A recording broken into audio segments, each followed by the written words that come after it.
Hi, everyone. We're going to get started with today's panel that we have that is called Insider, Outsider, and the Space Between, the panel on researcher identity politics and practices. I'm going to start with some introductions. I myself am going to moderate and participate, and I'm Dr. Paige Averett from the School of Social Work. I'm a professor, and I have primarily done research with LGBTQ plus communities and populations. Hello, I'm Kim Stansbury. I am on faculty in the School of Social Work, and a lot of my research experiences have been with African American clergy, and I've also did work with LGBTQ plus populations. Hi, I'm Natalie Ames. I am an associate professor in the School of Social Work, and I have done research with Latino populations, with African American populations, with white people. I've kind of done a lot of different things over my career. And so we also have a fourth member of the panel who couldn't be here today due to illness, but we'd like to acknowledge her, Dr. Jody Hall, who's also a faculty in the School of Social Work. And so we will miss her presence on this panel and discussion today. I just wanted to start by reading you our abstract that we had submitted for this, just to give you a brief overview, and then I'm going to lead us through particular questions that we're going to share and discuss. But we'd also like for you all to participate and ask us questions, and so if you can, go to the mic, or if not, I'll repeat your questions into the mic here, and you can do that at any point. You don't have to wait until the end. If you want to jump up, you want to share, you want to ask a question, feel free to do so. So researchers who conduct participatory action research, community-engaged research, and research with vulnerable communities have historically been called upon to examine their identity and positionality to those communities. Simply put, one's identity impacts how research is produced. Thus, reflexivity on one's race, class, socioeconomic status, gender, culture, ability, age, and sexual orientation is key to ethical, equitable, and responsible research practices. This process also calls for researchers to explore their insider-outsider positionality to the communities they study. Insiders mirror the identities of and/or come from the same communities they study. Outsiders have different identities from the communities they study. And previous literature has provided the pros and the cons of each position. Of particular importance is recognition that communities who have been underrepresented or misrepresented in research benefit from researchers with an insider perspective. This is often considered essential to equity-based research. However, more recent literature calls for consideration of the in-between spaces and the fluidity and layers of identity that create the need for deeper reflection and awareness. So we're going to share our lived experience of navigating multiple identities as researchers, and talk a bit about some of this literature, the current state of reflexive equity-based research practices, limitations and strengths of being an insider, an outsider, or something in between. So our first question is, how has your life experience as an insider/outsider influenced you as a researcher? You're on. I know. I was going to tell Natalie she can take this one. But when I sit here, when I think about it, this morning when we was in our presentation at the round table, I was talking about how initially my dissertation was supposed to be on emotional eating, stress eating in African American lesbians. That was because it really is, it's an issue. You'll see that especially in just black women in general, the high obesity rate and everything, and I really wanted to specialize with this particular population.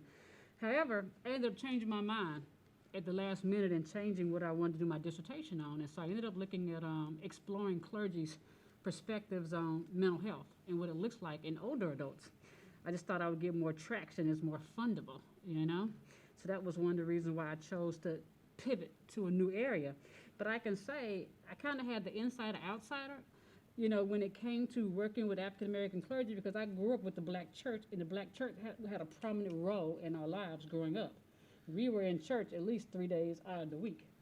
And so I didn't realize, so I started doing my research, that I really held ministers on a pedestal. You know, I thought highly of what they had to say, and I'm not gonna lie, I was disappointed half the time, you know, in doing my research, because I guess you could say they exhibited some true male human behavior that I didn't think that I was going to see, but I did see that. But in those moments of when I was interviewing them, I had to remember, I was asking them about mental health, social emotional problems, and they would ask me questions, but it was outside of the role of being a researcher, and it was more about in the role of being a social worker. And so I had to remember that there were boundaries. And so I had to remember, I'm here as a researcher taking this information. If they're asking social work questions, I need to give them resources, someone who they can speak to about the issues, about, you know, late life depression in an older adult, what it would look like and everything. Because my role was to take that information and sit there and help them design some type of intervention. I didn't want to be the trainer, you know, the person actually training them about mental health. I wanted to take what they knew, what they needed, and then get them the appropriate resources to help with that. And so they would say, well, how much could I pay you to come to my church and be a social worker? And I'm like, no, I'm a researcher. However, I have these resources for you, and you can make entree with these particular resources if you want social work, social workers in your church to provide services to your congregation. So I had to remember that, but I also had to remember too, not especially a qualitative researcher, I had to remember not to put my values on the ministers as well. And I had to remember to keep in mind that this is my research population and everything, and to take this information and to be able to, I guess, be able to deliver it in a manner that I knew that could give justice to them. And I had to remember too, like I said, again, I didn't realize I had put them on a pedestal until I was doing my research. And like I said, there was some disappointment. There was a lot of growth in the area, but there was some disappointment as well. And so I had to learn how to, I guess you can say, reconcile those feelings and everything, you know. But then also too, I grew up in the church, but I have my life experiences and everything. Even though I grew up in the church, I'm not affiliated with a church. And when you're doing research with ministers, and Natalie and I have laughed about this along with our other research partner, because we're not church affiliated Church people. researchers. And so it's really weird when you're trying to do this research, because you're going to get asked that question. What church do you attend? How are you giving back? And, you know, we talked about, what's going to be the response? You know, I'm not saying anything. yeah. And so, because I know that's going to be a question they're going to ask. And so I was like, you know what? I'm still trying out churches. I'm still, you know, going around and, you know, interviewing ministers and just getting the feel, which we were in a way. So, you know, I mean, I couldn't sit there and say, you know what? I appreciate what you do, but you can't do it for me. I mean, how is that going to appear? You know, I'm sitting there, but I understand the importance of health promotion and what it looks like and everything, and I understand the importance of the black church and the black community, so that's the reason why I appreciate it. However, I know for me, I'm unaffiliated, and I'm unaffiliated for a reason. However, I can separate the two and understand the importance of the church and what it brings to the community. So I'm always in discussions with Natalie or with our other research partner, Dr. Campbell, on how we navigate those nuances, especially when you're not affiliated with churches, because that's one of the questions they're going to ask you. So I've had to learn to come up with creative answers to that. So I won't offend anyone. And she's good at that. But then, especially when I walk in there, because we go in together, and my first thought was, they're going to go, what's she doing here? Because I certainly look like an outsider in this environment. She's kind of reassured me that it's okay. And if I weren't with her, I don't think I would want to be there. I don't think it would be appropriate. But I kind of want to rewind, because you asked about life experiences. And when I came here, realizing that I had gotten a tenure-track position at a Research One institution, I always call myself an accidental academic. I did not set out to become an academic. I mean, my parents didn't go to college. My father didn't finish high school.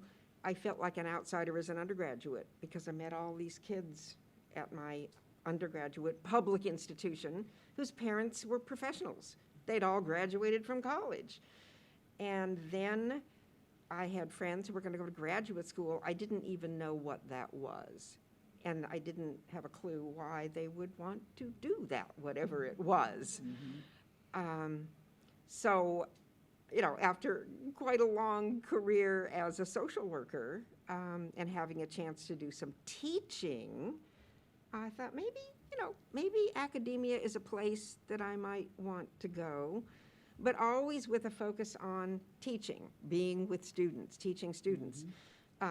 So then I arrive here, and I'm expected to do, and now mind you, I had done some publishing. It's not like I was a total newbie, but I really felt a very strong sense of being out of place, that I'd look around at my colleagues and think, wow, these people really know what they're doing. Me, not so much. So I kind of walked into this feeling like an outsider. And then, I've had the opportunity to work with Dr. Stansbury, did some previous research with Latino Pastors. We are looking at the issue of domestic violence and the church, and how churches can intervene with populations who might not go to a mainstream agency if they're experiencing domestic violence. Did the same thing a number of years ago with another colleague around Latino pastors and lay ministers. Again, a population that's not likely to reach out for a number of reasons and call the police or go to a domestic violence agency. And, made sure that we had on our team people who were bilingual, bicultural, because I and my research colleague were both white women. And it felt a little odd to be walking into these situations unless we really had some folks who were insiders to sort of help us to get a more real picture of what was going on. So for me, I think that all my life experiences in a lot of ways have influenced me to be an insider-outsider in my research, because I feel like I have a lot of fluidity in my identity. And so I navigate being an insider and outsider of a lot of different communities, and have for most of my life.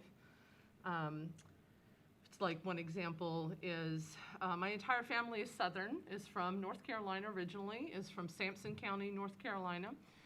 But I am the damn Yankee, and that's what they call me in my family. I'm the only one who was not born and raised in North Carolina. But I spent most of my childhood coming to North Carolina on a regular basis, like every other month. We were driving down from Delaware, from Wilmington, Delaware, to Sampson County, North Carolina, and often staying all summer. And so I felt like growing up that I had this bi-regional experience of childhood, where I was very strongly identified and have traits of being a Yankee, of being very direct, of having some of those experiences.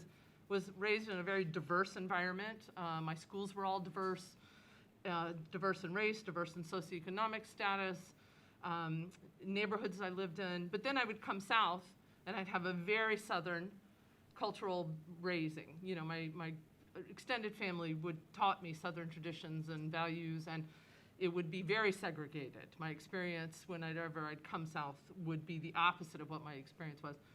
So in a lot of ways, I was, from childhood, having these very bi-regional, and learning and being trained by my parents how to navigate being in those. So I could go from, a cotillion ball, and then I could turn around and 3 days later go to a pig pickin' and fit in at the cotillion, but also fit in at the pig pickin'. And so there was this need to just be fluid and and adapt and be an insider, but at the same time always conscious that you're slightly an outsider whenever you have that kind of identity. I also I identify as bisexual. I am bisexual, and that creates that same fluidity that you experience, because you can navigate in and out of both the heterosexual community and the gay and lesbian community, but never really inside, but never really outside of either. And so I could go on with all these different ways that I feel like I've had these fluid experiences that I think have led me to, and part of why I value the reflexivity in research practices, because I think we are layered. I think we're more fluid than we think we are.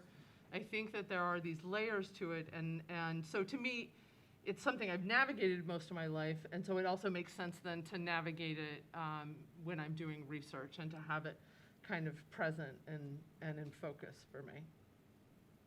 No, I can relate to that because I think about when I go home, I'm probably too liberal for them because I'm a Mississippian and they're extremely conservative, extremely. Like I said, I'm the one that sleeps in on Sunday, and they go to church, and then I'm like, oh, what's for lunch when they get back? It's just like I said, I understand the importance of religion and everything and the role that it plays in the house and in our household in Mississippi, but definitely that insider outsider, viewpoint of when it's kind of like, Kim, don't embarrass the family when you come home, because you're going to upset somebody because you think a little too liberal outside the line. So I get told that, so I definitely relate.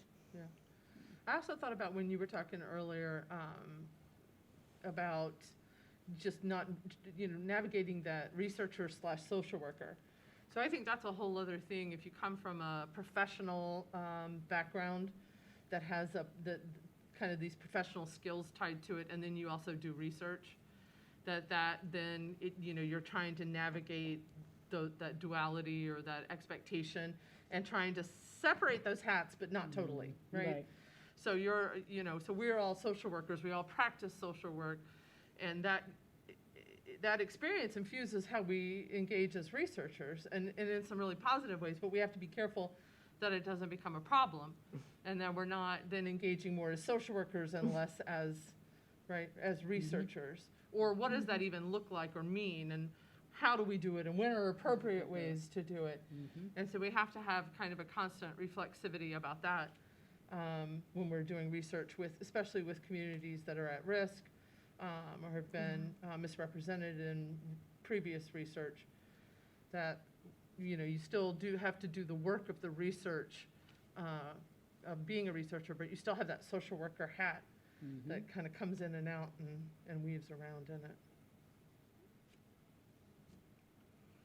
Well, so for our next question is, you've done it a little bit, but can you get specific about a project where you were an insider or outsider, somewhere in between, and what it looked or felt like? So you talked about the pastor research, but can you think of any other projects that you could share? Well, a project that I worked on, I was in Washington State. A lot of my work has been done on African-American clergy, or with African-American clergy around mental health literacy. But when I moved to Washington State, it's only 2% black. So it's not like I think you only had like 6 black ministers. And I remember asking my dean, how am I going to do my research? And he was like, I'll send you wherever you need to, Seattle, Portland, or whatever. But I had a colleague who was, I always say she harassed me. She was like, do you know what's going on in the casinos? I said, yeah, they're having fun. They're eating, drinking, and being married. And she was like, I need you to get off your butt and go to the casinos and start looking at older adults and what they're doing in the casinos. And I was like, who cares? They're having fun. I just didn't catch the seriousness of what she was trying to, convey to me. And so I don't know if you all know this, but Mississippi has the third most casinos of any other state. We're third when it comes past you got Nevada, and then you have New Jersey, and then Mississippi. And so it gave me a chance to go to all the wonderful buffets and everything in the South, along with observing. And I was like, okay, I see what she's talking about. You see a lot of older people in the casinos and everything. And then when I went back to Washington State, from my holiday break, I would go and I would be like, okay, because I was under the impression that they would gamble from maybe like 10 to 2 or 3. But when I would change it up and I would go different times of the day and different times of the night, I was like, wow, they're in here from sun up to sundown. They are.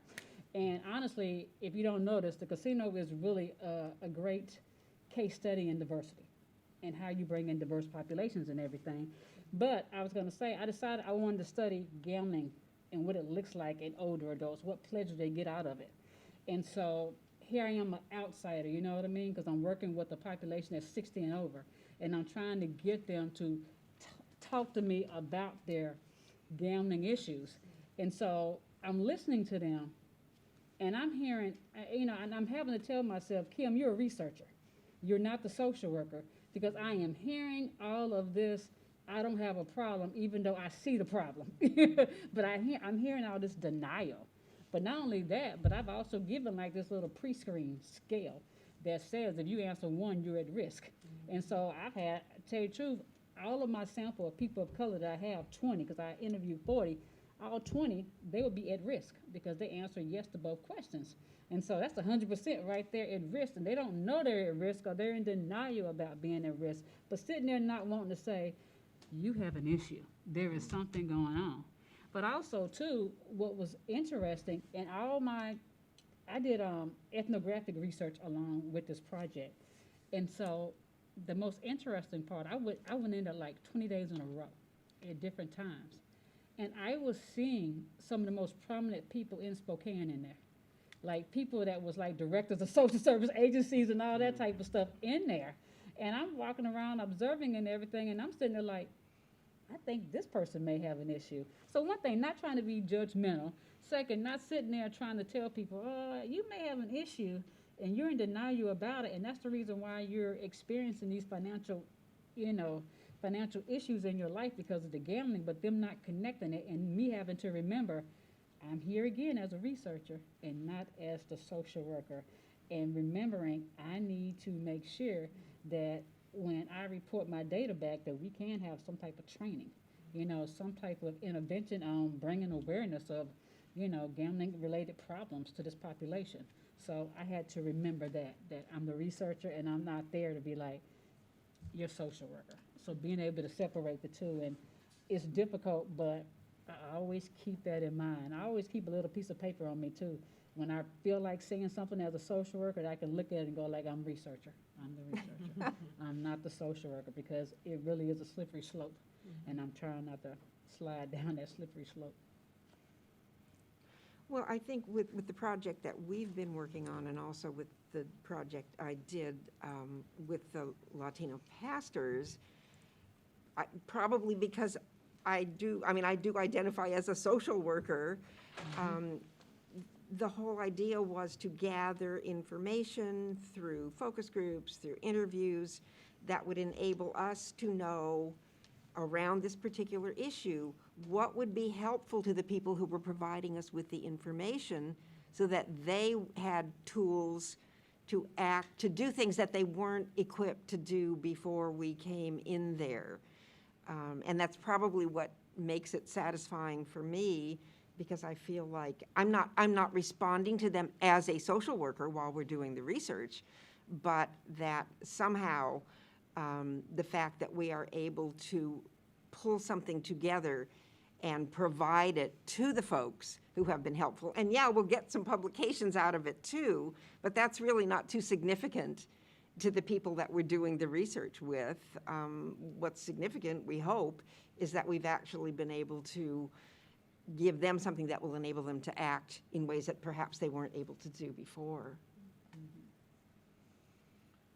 So I think of a project that I did with older lesbians, and one of the ongoing research issues is sampling in looking at the aging LGBTQ plus population.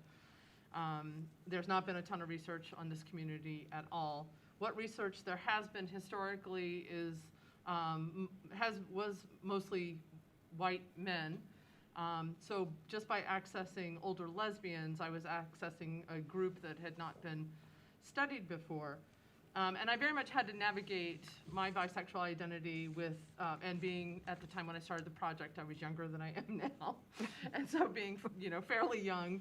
And, so this young bisexual woman coming to these groups of older lesbian women, and bi erasure is real in the heterosexual and in the LGBTQ community.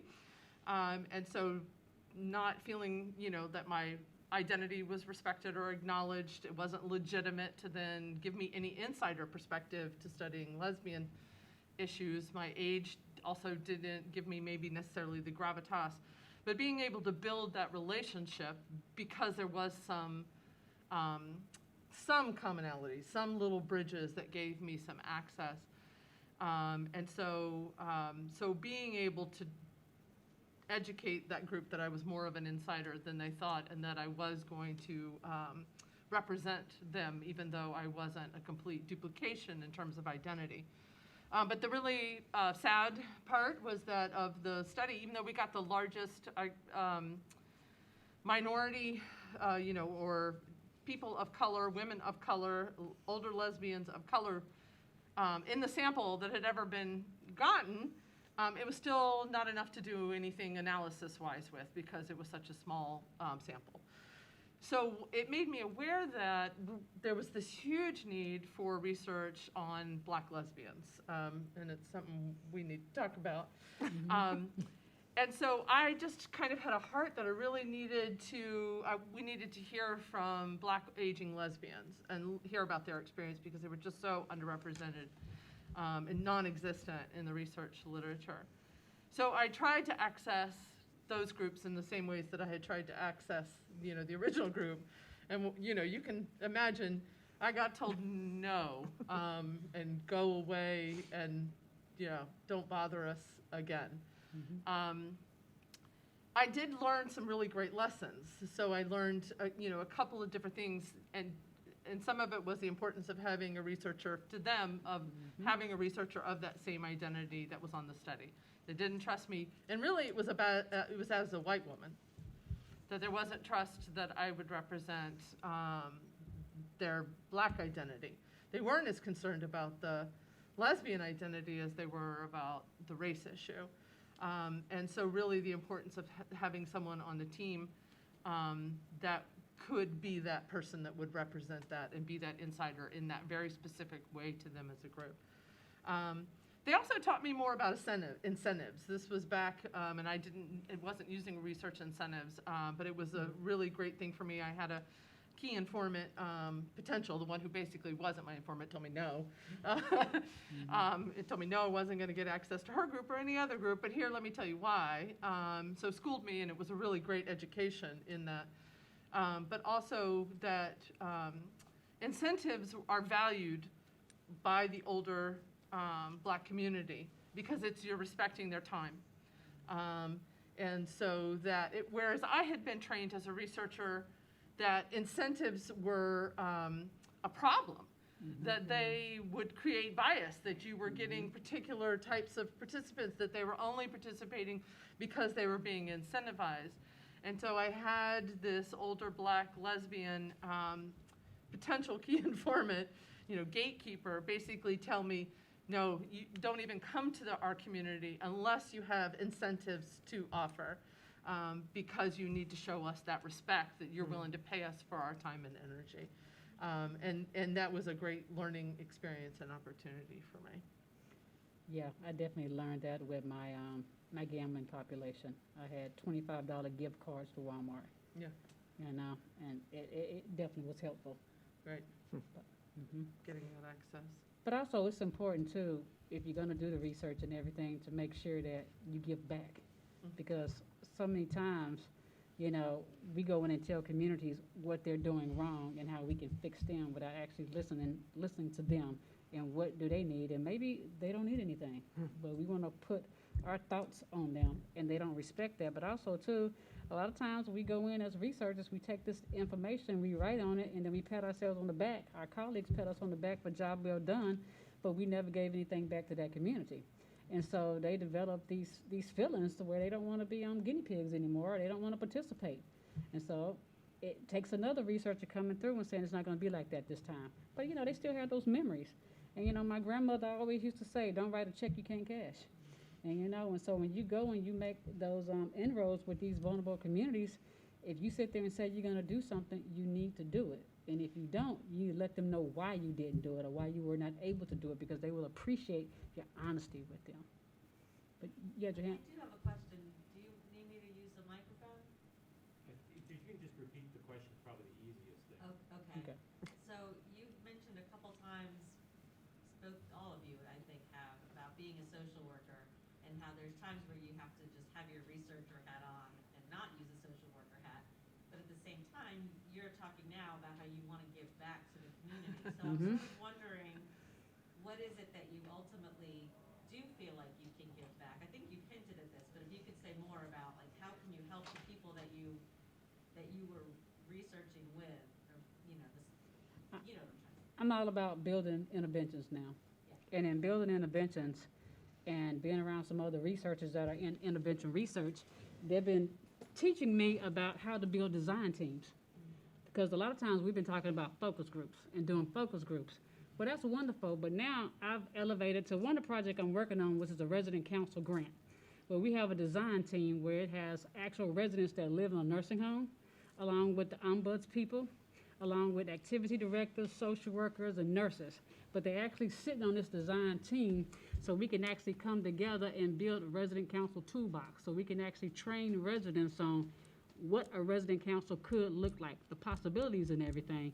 And so I'm about building interventions, but I want the interventions to come from the populations that we're trying to serve.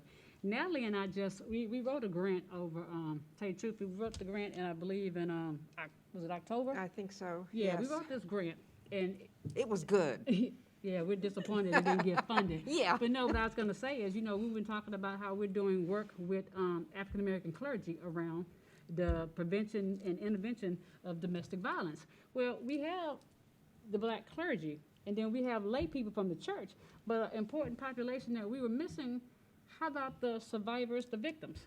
What do they wish their pastors had known? How can their pastors be helpful in everything? So you gotta have that voice in the intervention piece as well. And so basically, I wanna give back, but I wanna give back through interventions, but I want these interventions based on what the communities say that they need, and not what we go in there and tell them what they need, okay?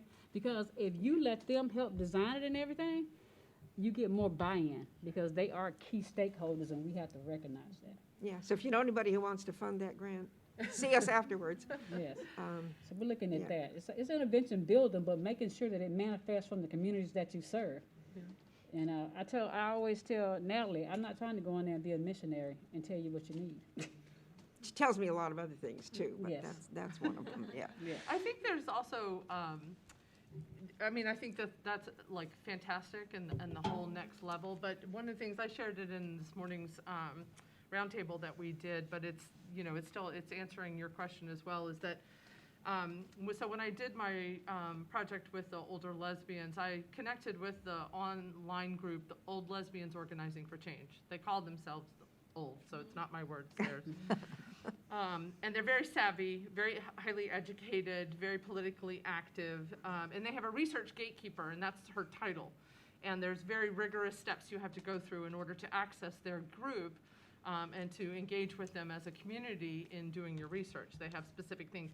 One of the things that they don't require, but they hope for, is that you will, if you get grant funding, you will hire an older lesbian to be a part of your team. So that same thing, and we had a colleague that shared with us in the roundtable this morning that she writes that into every grant now, the same kind of idea, not just even interventions, but that there's a council that provides feedback from the start, right? So doing participatory action research. But for me, when I worked with this group, OLAC, it was fascinating to me to find that as I accessed the largest sample that had ever been accessed. I got all this amazing rich data, started publishing. And so I offered to them that I would come to one of their regional gatherings, because they would do that around the country, and present to them some findings that I was having, discuss with the women kind of what I was seeing. And it was the first time a researcher had ever offered to do that, to share with them some of, the findings. And it was yet another big deal where they had to discuss whether, and speaks to the insider-outsider thing, because they only allow women who identify as lesbians and over 60 to attend their regional gathering. And so it had to go through a committee to decide whether I would be allowed to come. Ultimately, they decided I could come. I presented some of my initial findings, had a really amazing conversation with them. But then what I began doing is every time I'd get a publication that in any way used the data set that I gathered with them, I would share it with them. And I would offer that I would talk with the ResearchGatekeeper about what it, she was a professor emeritus, so she could unpack it. But just in case she wanted to talk through it, and we would sometimes have email exchanges about some of my findings, what she found interesting, what was different. And it was also mind-blowing to realize that they had numerous groups, researchers access their group before, and I was the very first researcher that had offered just to send them a copy of the publications that came out of it. So I think that we forget to do even very simple things where we give back to those communities, even in those small ways, where we share with them the information that's being produced about them. To let them see what's being said, as a result. And that also speaks to, why in qualitative research we also often use member checks, right, to give them an opportunity to kind of question what you're saying, or to agree or to disagree. Well, something that kind of came up in our roundtable discussion this morning, we were talking about incentives for the participants, but, we have the incentive as academics that we need those publications. Mm-hmm. And it kind of gets back to what you were saying. We kind of lose track of the fact that there might be a connection between that and the folks that we're kind of writing about the data that we're sharing in our publications. And maybe we need to give more thought to that. And make sure that we can provide incentives to people for giving us their time and their thoughts and being present with us for some period of time. Good question. So you talked a lot about the interdisciplinary or being the inside-outsider and having an affinity association with the people that you're doing research on. Wouldn't it be better to have interdisciplinary teams so that way the intervention or the research has that validity, because there may be a person, so what if your research team doesn't have a black male, but there may be in another discipline someone who wants to study or answer the same question, but is not part of that research affinity group of social workers. So how do we make sure that we're still meeting the needs of the people that we're researching if there's no affinity to that group? Yeah, I think that's kind of what I was speaking to, why I had difficulty and was told no, I couldn't access the older black lesbian group, was because they said you need somebody on your team that's a black lesbian, right? But how do you find, what if that there is no one in your immediate, let's say I'm in North Dakota, there's no, right. No one in my immediate. Right. Well, and so you hope to create those kinds of teams. I mean, that's part of what we do, but there's also and I think that that's ideal. I mean, I think that that's the goal, is that if we're doing research, we should have those particular identity. But the hard part is, and I think part of what we're saying with this panel is, there are so many different categories of identity. It's also really challenging to think about that. So it somewhat depends on who the population you are that you're studying, but aren't we automatically discounted from being an insider? One of the things I would suggest is because we're academics. And as soon as a PhD is showing up to study an at-risk community, an oppressed population, they're not predominantly PhDs, and so you create an outsider just by being an academic and a highly educated person coming into a community, even if you have other identity markers. So that's why, like, my older lesbian group suggested that I needed to hire an older lesbian, right? They wanted these particular markers that were valuable to them. So I think that can be kind of the question, is to understand, to this community, what are maybe the most important identity labels that then they will feel more, better, more comfortable if those are represented. Because I don't think you can often I think you can't get all of them, but sometimes maybe you can. Does that make sense? What would be the markers? Is it 1, 2? What would be the things that, when we're talking about research and we're thinking about young researchers, maybe like myself, or students who are in grad school now who are thinking about, developing research in content areas in which they're not of that affinity, right? Mm-hmm. How does one think about or build a team to ensure you went to a data set where people said you've got to have this, right? But many times that's not always the norm, right? Our communities don't always have a gatekeeper that says that this is what should happen. The way I look at it is like this, Joe, that's a good question. I'm a firm believer that when you're conceptualizing your research project, you think about the key stakeholders, and you make entree with those communities beforehand. Because the one thing, you also want to make sure that the questions that you're asking are appropriate.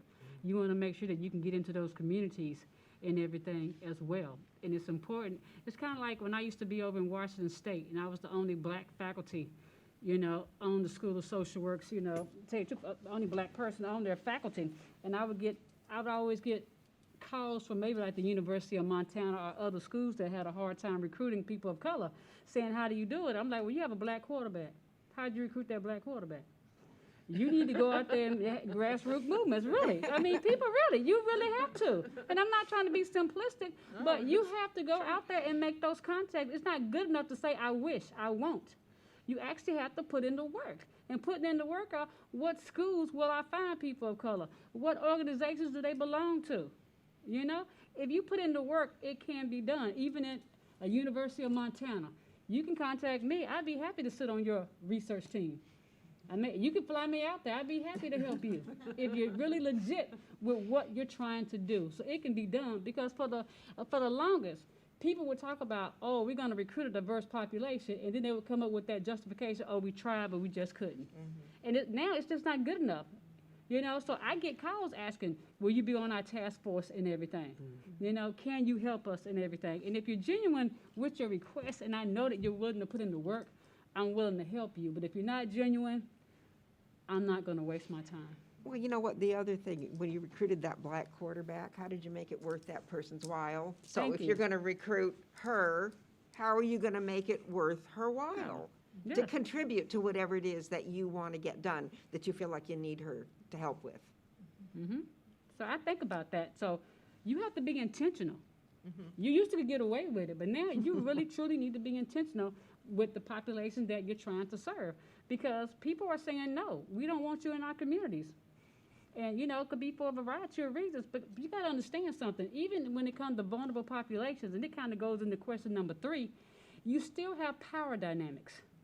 Like when you sit here and you think about the LGBTQ+, you know that the most powerful group are white men, because they have disposable income. And with them having disposable income, their agenda is going to be moved further than any other populations. We all may benefit from marriage equality, but here you go, you're giving us marriage equality, but yet you're taking away a key voting right. You know what I mean? The civil rights movement. So it's kind of like a give and take there. And so sometimes what you find is that you put, and I'm going in another direction here, but you're putting vulnerable groups against each other as well. And so you have to be careful as a researcher not to do that as well. Your research should do no harm, as they say. But yes, Joe, you have to be intentional. You want the black quarterback? Go out there and recruit them. Let them know, as Natalie said, what you have to offer, even if you're in Montana. Yeah, I think it was a great question, Joe, too, just because we have to think about that when we wanted to engage in research projects. And it takes planning, as Kim's talking about. That's part of it, is that intentionality. And we don't often, as researchers as well, because we're talking about, getting tenure, getting those publications, we're all about just the end result and getting it done.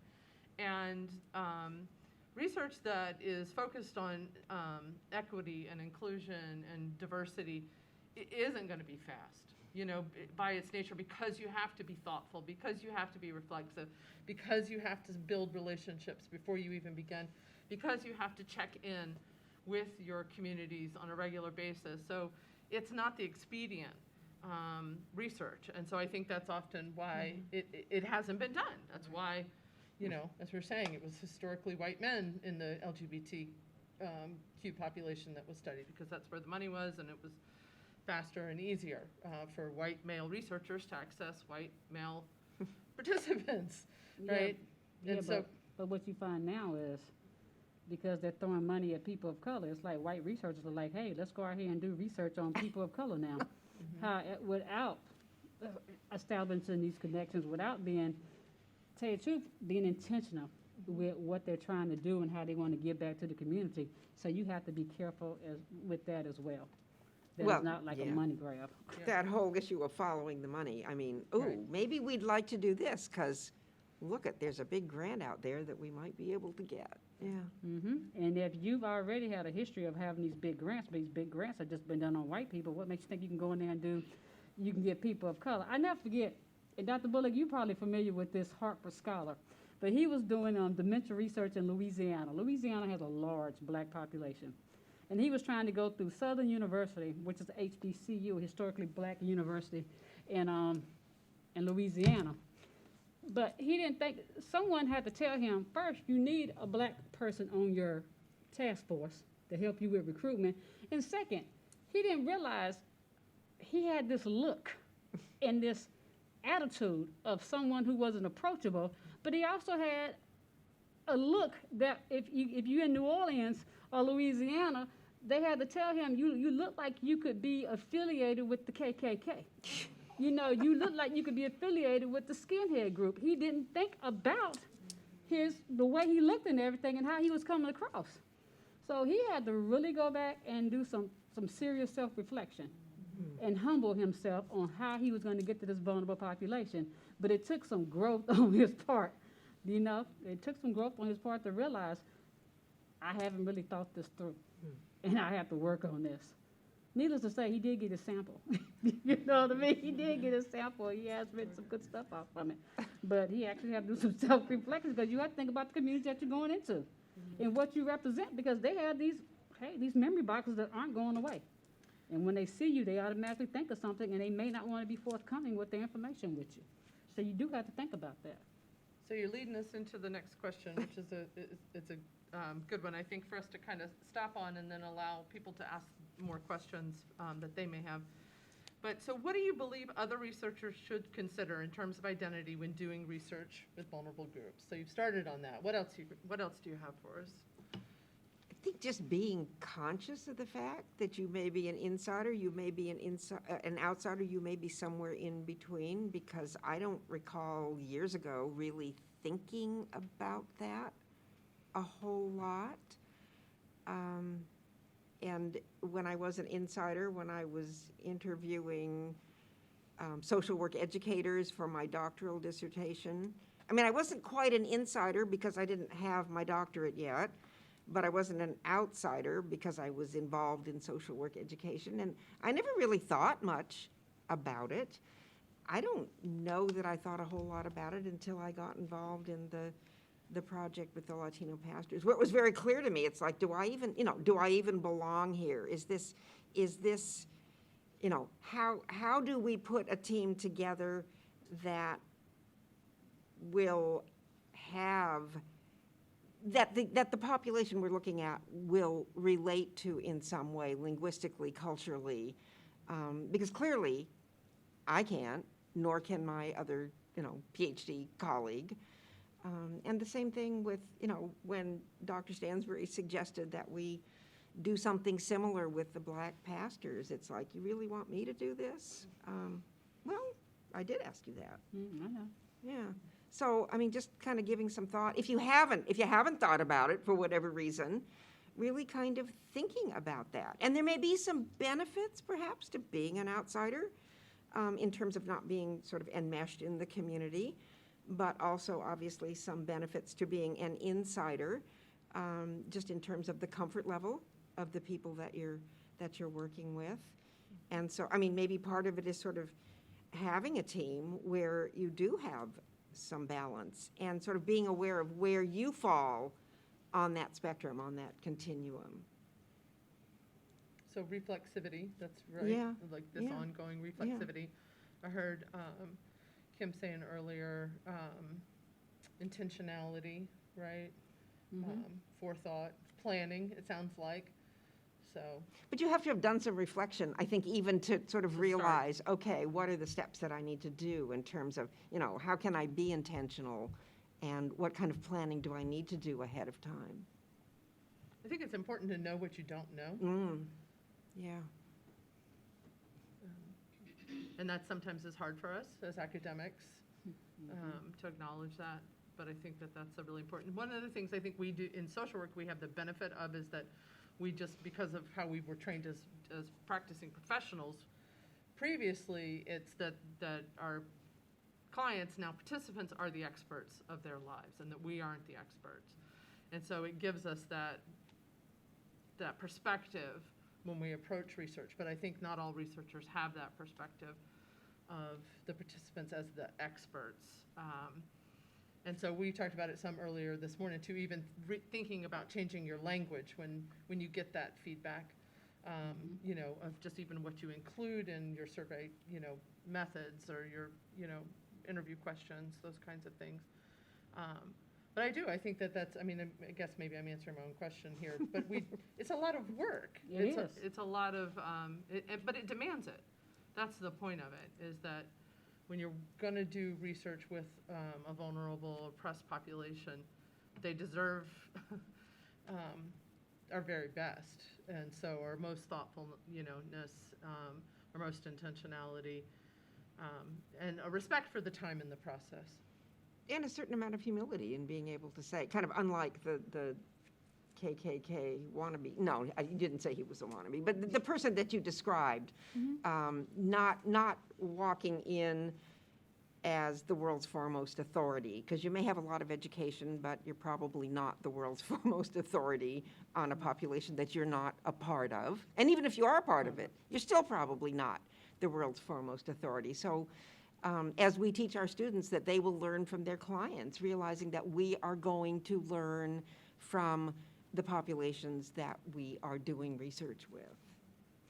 And I say this much too. I think it's important when you're doing research with vulnerable populations and you're giving a presentation on it. The frustrating part is when I'm sitting there presenting on black ministers and someone's asking me about white ministers.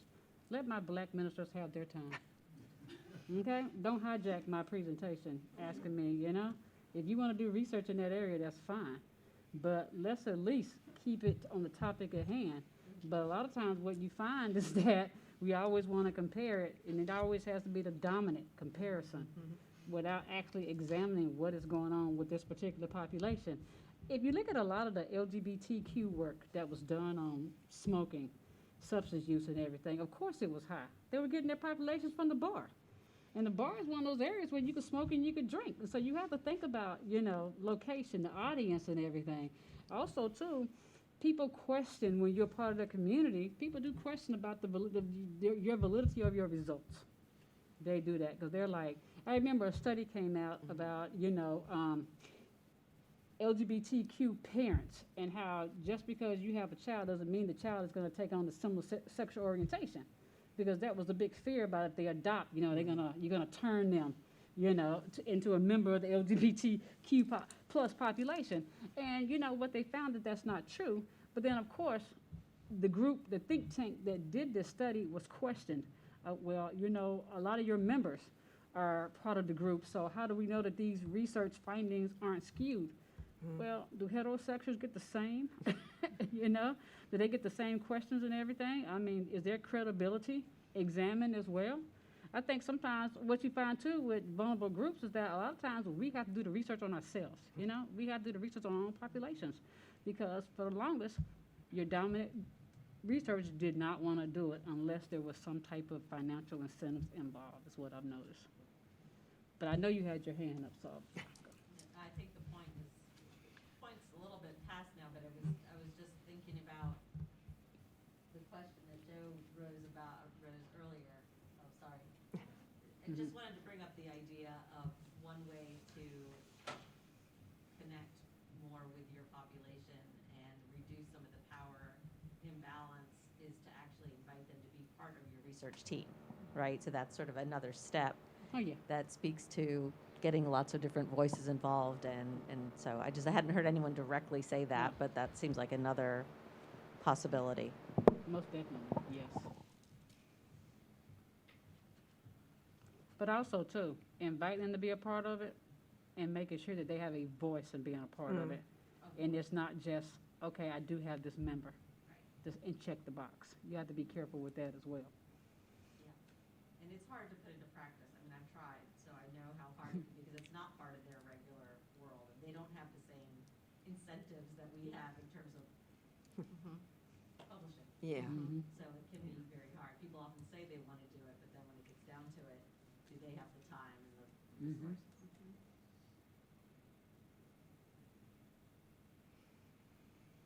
Any other questions for us?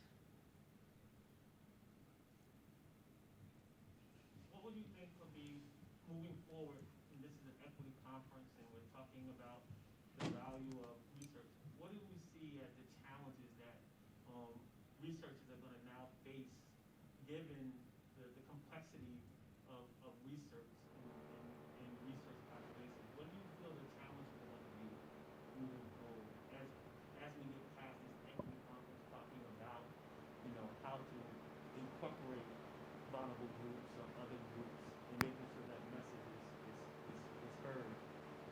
What do you going to think the challenges are going to be? Are you talking about like right here on campus, or are you talking about in the sort of larger context of the world? Yeah. But, yeah, so Joe was asking about what are the challenges moving forward. So how do we do this, right, moving forward? And I think it speaks to what you were saying before in some ways, like, about the teams and how do we form those. And we talked a little bit about this in this morning's presentation that we did as well too. But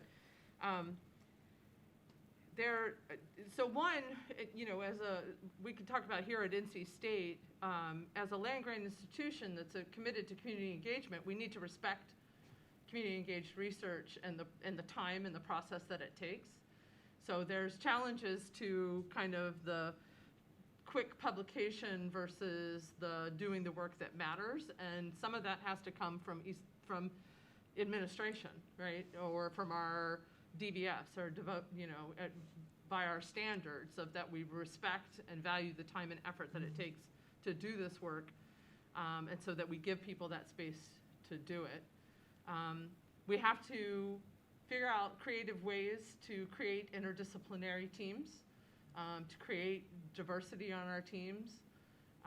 And we talked about a couple of ideas about that this morning in terms of ways that those can happen, like a speed dating event here on campus for researchers to meet and connect. I also think that that's often the work of upper administrators. For me, my personal experience was I had deans who knew my work and knew the work of other faculty and would connect people. And I have a couple of research teams because I had an upper administrator send an email and say, hey, I know you do this, and here, meet this other faculty who also does maybe you guys can do some things together. And we did, and we still are, years later. So we have to, and then we also have to be intentional. So I know I'm part of a team where we do lesbian and gay families in early childhood settings. And one of the ongoing things is that this is an area where gay men are not represented, is in parenting, lesbian and gay parenting research. We really wanted a gay male perspective on our research team. And we kept saying, we really would like to have the gay male perspective on our team when we're talking about lesbian and gay parenting. We'd really like to have the gay parenting perspective. But there wasn't a researcher that we knew of, that was easy to connect with. And then we found a student, and we ended up with a research assistant. And he loved being involved and ended up being involved on several projects with us about this topic, because his hope was to be a parent, and he had an investment in the topic. And, then we had to treat him as an equal in the team. So some of it is, again, that time thing, right? That it's going to take time. But we have to be committed to it. We have to have the time to do it. We have to have the intentionality to do it. We have to make the effort. I mean, and that's, and then that effort has to be supported in higher administrative structures, understanding that they're making this extra effort and doing that and giving you that potential and the supports to do that. Anything y'all want to add to that? No, you hit on it. Yeah. No, you have to be intentional, like you said, you really do. And going back to what you said, making sure that they're key stakeholders on your community project, or your research project. Thank y'all for sharing. That was really interesting. Thank you. Thanks for coming. We appreciate it. Thank you. All right. Thanks. Thank you.